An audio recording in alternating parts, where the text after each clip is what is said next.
All right, music fans, welcome back. Harmless Dave here, talking real music in real time for real people just like you, just like me. So, a couple of patrons on this channel. By the way, Patreon is just $1 a month if you're interested. You can put in your 2 cents each day. It'll cost you $1. So that breaks down to what? 2 cents, 30 days. So yeah, you're paying $1 for 60 cents worth of, you know, spouting off, unless you put in a couple of comments each day. Crash of the Crown is a new song by Styx. I was alerted yesterday and almost got a video together toward the end of the day, but decided against it. Wanted to sort of marinate in the song a little bit. And lo and behold, I hear a lot of Queen in this new Styx song. So much so that I'm thinking at one point I was going to hear the lyrics "Any Way the Wind Blows," but it didn't happen. Um, Not sure what the song is about.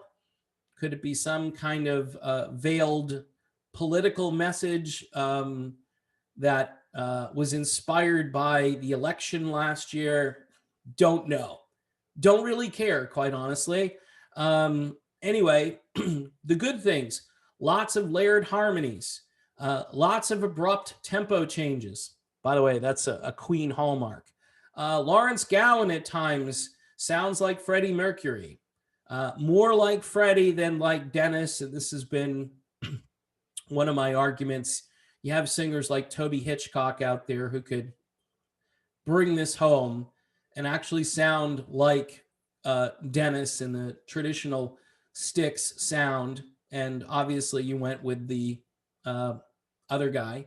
And I won't make fun of Gowan anymore. I used to in the old days, but I've stopped. I respect him as a musician. I just don't think he sounds like Dennis DeYoung. And I think that's a problem. You have a back catalog that people want to hear.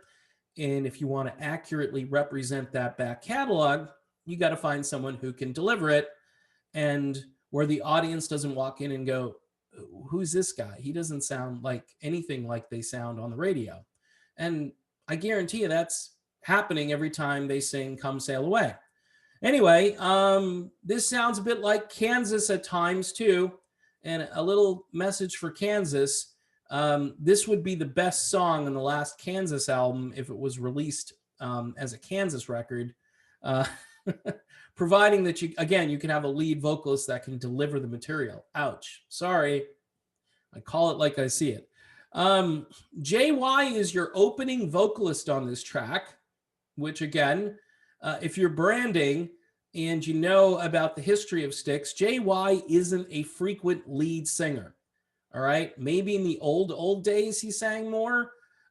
His best moment, I think, with Styx was on a track called Snowblind from Paradise Theater, where his dark, creepy delivery was perfect for the subject matter.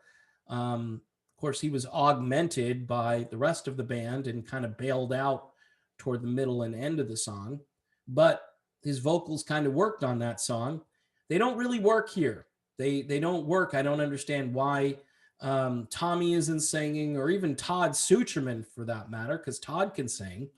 But hey, where's Tommy? Don't know. See, this band is going way out of the way to rebrand, to put the past behind them.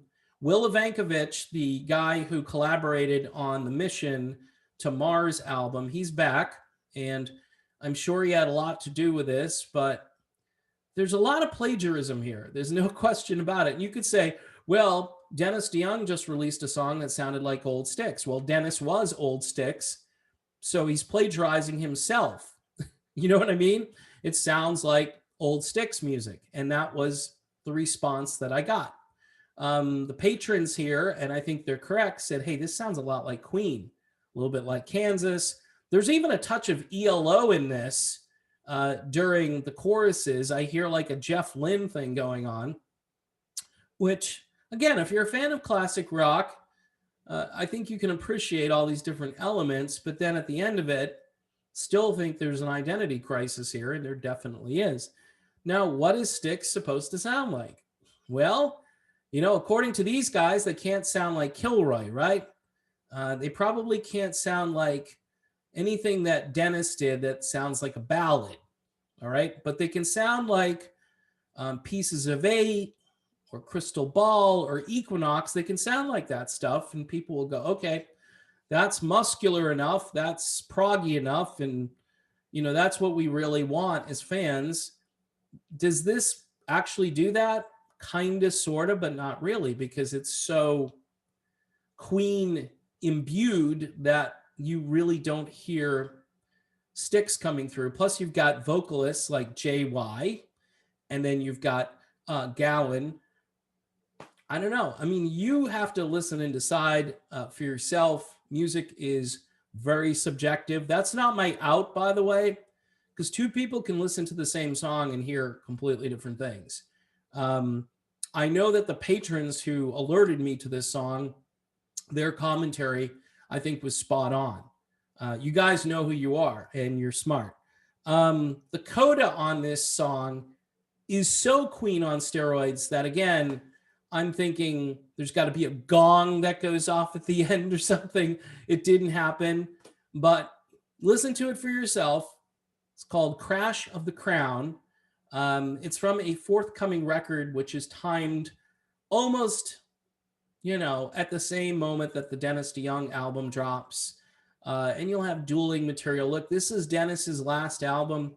Styx apparently is going to go on for another 20 years and try to reinvent themselves and to do less and less of their vintage catalog and more of the new material, which I don't know if that's going to be good, for fans who really want to go hear the music they grew up listening to. Whether Styx likes it or not, they're a nostalgia act.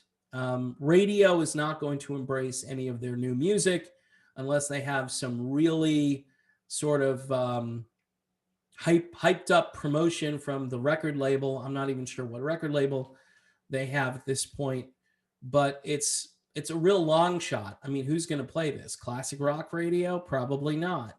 Mainstream rock? No way. Adult contemporary? This doesn't really fit that.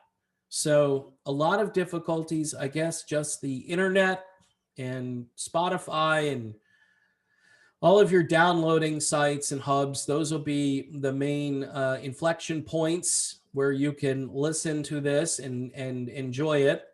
I don't hate the song. I'll say that at the end. I don't hate it. It just has this identity crisis thing. And anyway, that's my review of the song. Check it out for yourself. Crash of the Crown, and I will see you soon.